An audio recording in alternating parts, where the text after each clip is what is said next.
सब जिस तरह आपने अभी लास्ट लेक्चर की अपनी एग्जांपल दी और आपको वो अवेयरनेस भी नहीं हुई ह्यूमिलिटी का जो था, और उसमें जब आपने रिकॉर्डिंग सुनी तो उसमें आपको पता लगा। तो ऐसा हमारे साथ तो अक्सर ही होता है, और इसमें ये कि हमें अवेयरनेस भी नहीं बाज़ वक़्त होती कि हमने क्या कर दिया है। तो इसके लिए क्या करना चाहिए? बाद में हो जाती है जी। नहीं, बाज़ दफ़ा तो पता ही नहीं लगता ना। जैसे आपने कहा नहीं कि है। आपको आइडिया नहीं हुआ, जब आपने रिकॉर्डिंग सुनी तो राइट, तब आपको आइडिया हुआ। राइट, तो राइट, अब डे टू डे जो रूटीन में वो रिकॉर्डिंग तो नहीं होती ना, तो राइट, ऐसी मुझे ऐसे लगता है कि बहुत सी चीज़ों में ऐसे हम गलतियाँ करते हैं, राइट, लेकिन राइट, अवेयरनेस में नहीं आता कि ये गलती की है। राइट। लेकिन जो गलती अवेयरनेस में नहीं आई वो तो आपको पता ही नहीं चलेगी ना। ये मुझे पता नहीं चलनी थी ये, वेरी ऑनेस्टली ये नहीं पता चलनी थी। अगर मैं मुझे वो अपॉर्च्युनिटी अल्लाह ताला ना दे देते कि मैं उसको सुन रहा होता। जब मैंने उसको सुनी, ये अपॉर्च्युनिटी मिली, तो मुझे ये पता चल गया। बहुत सारे मकामात ऐसे आते हैं ज़िंदगी में कि जिसमें कि वो ये अपॉर्च्युनिटी लोगों के ज़रिए से मिल जाती है। कि तुम उस वक़्त बड़े डिफेंसिव हो गए थे, तुम उस वक़्त बड़े एग्रेसिव हो गए थे, तुम उस वक़्त गुस्से में आ गए थे। ये हमें मिल जाती है। कुछ जगहों पर हम खुद भी रिकॉग्नाइज़ कर लेते हैं, चाहे वो किसी तरफ से भी मिले। असल में इसका मिल जाना एक अपॉर्च्युनिटी समझ लें और इसको यूटिलाइज़ कर लें। यानी यूँ समझ लीजिए कि ये बात कि जब मुझे ये रिकॉग्नाइज़ हो गया कि मैं ये करता हूँ, तो अब इसके बाद एक एक प्रोसेस चलाता हूँ मैं। वो प्रोसेस ये होता है कि मैं ये सोचता हूँ कि इस तरह से, मिसाल के तौर पर, मतीन ने ये कमेंट दिया और मैं इसको ये प्रोसेस कर रहा हूँ, और सुन रहा हूँ और इमेजिन ये करता हूँ, अपने ज़हन में ये इमेजिनेशन को लेकर आता हूँ कि मैं इसको पर्सनली नहीं समझ रहा हूँ, बल्कि मैं इसकी वैल्यू देख रहा हूँ सिर्फ।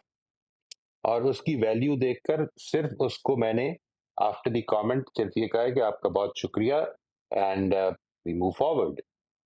ये इमेजिनेशन में लेकर आना है कि मैं जो रियलिटी जो चाहता था कि ये मैं करता, वो जो मैंने नहीं किया, उसको मैं, I should make it a reality for my brain, for my mind. जब मैं इस रियलिटी को अपने माइंड में क्रिएट कर लेता हूँ, तो और ये इसको करता रहता हूँ, बार बार करता रहता हूँ। और फिर ये भी, ये बात कि अपने आसपास कुछ ऐसे लोगों को जमा कर लें कि जिनको आप बता दें, आप सब लोग मेरे इस मामले में अमीन बने। अमीन बनने का मतलब ये है, मेरे साथ ये ताउन करें कि ये जो वैल्यूज जिनका मैं खुद प्रचार कर रहा होता हूँ, उनको आप कभी भी अगर ये देखें या सवाल पैदा हो जाए कि यहाँ पे मैंने वो वैल्यू नहीं फॉलो की, तो आप इसको मेरे नोटिस में लाएं। अगर बहुत ज्यादा आप समझते हैं कि ये कोई बहुत ज्यादा प्रॉब्लमैटिक चीज है, तो मुझे व्हाट्सएप करके ले आए, वॉइस मैसेज कर दें, पब्लिक में ले आए। ऑनेस्टली मेरे ऊपर इससे बढ़कर आपका कोई और एहसान नहीं हो सकता। इसलिए मेरा ख्याल है कि ये ज़रूर करें। दीज आर द थिंग्स जो अल्लाह ताला ने हमारे लिए इंतज़ाम किया हुआ है। उस रिकग्निशन का जो आप फरमा रही हैं, कई दफ़ा रियलाइज़ नहीं होता। रियलाइज़ हो जाए, जैसे ही हो जाए, किसी भी ज़रिए से हो जाए।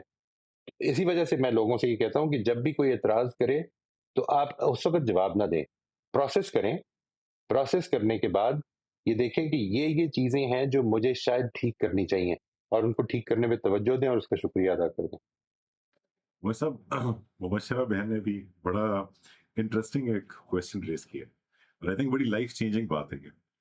और just comment, correct me if I am wrong, अमूमन हम लाइफ में the way we are going through life is, वो सब कॉन्शियसली हम एक्चुअली अपने आप को बचाते हुए जा रहे होते हैं कि कहीं कोई मुझे कुछ कह न दे, कहीं किसी को एतराज का मौका मिल ना जाए।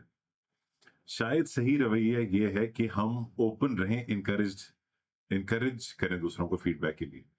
और ज़ाती एक्सपीरियंस मेरा ये है कि वर्क इन्वायरमेंट में भी और पर्सनल एनवायरनमेंट में भी, जब मैंने एक्चुअली एक्टिवली फीडबैक परसू करने की कोशिश की कि मैं लोगों से जाके अपने बारे में कुछ स्पेसिफिक सवाल पूछूंगे अच्छे इस मामले में, उस वक्त मुझे एहसास हुआ कि लोग फीडबैक देने से घबरा रहे हैं।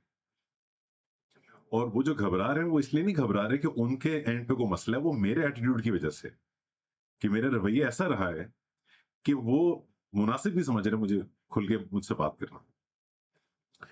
تو یہ وہ بڑا میرے لیے ایک ریویلنگ پوائنٹ تھا کہ میں سب کانشیسلی یہ کرتا جا رہا ہوں، یہ تو کوئی اچھی جگہ نہیں ہے کھڑے ہونے کی. تو شاید یہ بھی ایک اہم پوائنٹ ہے. This is an important thing to keep in mind کہ اپنے رویے میں ہم open to feedback somehow رکھیں وہ، اور شاید یہ ہیوملٹی سے کنیکٹ کرتا ہے.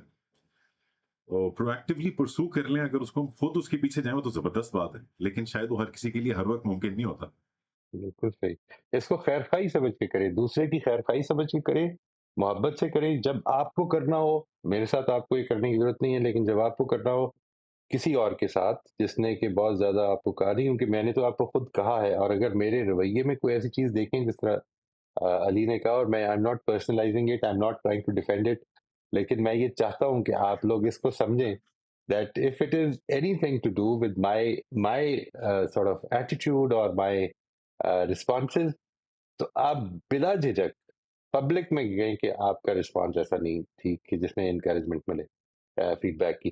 میں یہ چاہتا ہوں، کیونکہ دیکھیے میں یہ اس لیے نہیں پرچار کرتا ان چیزوں کا کہ جس کے نتیجے میں نہ تو مجھے یہ خواہش ہے کہ کوئی بہت زیادہ فالوورز ہوں، نہ کوئی یہ خواہش ہے کہ میں کوئی پاپولر اسپیکر بنوں. میرا مسئلہ یہ ہے کہ جو کچھ میں اپنے لیے چاہ رہا ہوں کہ میں نے یہ سفر کرنا ہے، اللہ تعالیٰ کے حضور جانے سے پہلے اپنے آپ کو بہتر بنانا ہے انشاءاللہ، اسی چیز کو میں آگے پڑھا رہا ہوں. اور اگر یہ چیز ہے تو میرے لیے سب سے بڑی چیز یہ ہوگی نا کہ anything that can help me improve. And I assure you that if you tell me something, تو میں کم از کم اپنی اس ویلیو کا خیال رکھوں گا کہ ایون اگر میں اس کو غلط بھی سمجھتا ہوں گا نا انیشلی، تو میں آپ کو ڈسکریج نہیں کروں گا انشاءاللہ. I would maybe I'll ask you a few questions کہ آپ نے کب یہ دیکھا، اس کی اگر مثال دے سکیں تو واضح کر دیں. انشاءاللہ آپ مجھے ڈیفینسو نہیں پائیں گے اس معاملے میں. غلطی ہو سکتی ہے، دعا یہ ہے کہ نہ پائیں.